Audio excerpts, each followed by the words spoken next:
সরস্বতী পূজা উদযাপন করলো কাঠিগড়া মণ্ডল কমিটি। এটা ছিল কমিটির দ্বিতীয়তম পূজা। এদিনের অনুষ্ঠানে সমস্ত কাঠিগড়া মহিলা মোর্চা ও কাঠিগড়া মণ্ডল কমিটির সাহায্যের হাত বাড়িয়ে দিয়েছেন। দুপুরে প্রসাদ বিতরণ করা হয়েছে। এই দিন মহিলা মোর্চা কাঠিগড়া মণ্ডল সভানেত্রী বাবলি নাথ, কাঠিগড়া মণ্ডল সভাপতি বিশালাক্ষ দেব ওরফে বাবলা উপস্থিত ছিলেন।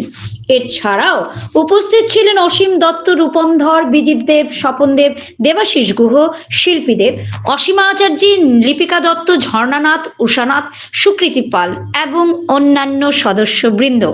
কাঠিগড়া থেকে স্মিতা মালাকারের রিপোর্ট, এনি 24 থেকে ভয়েসে স্বর্ণালী মিশ্র।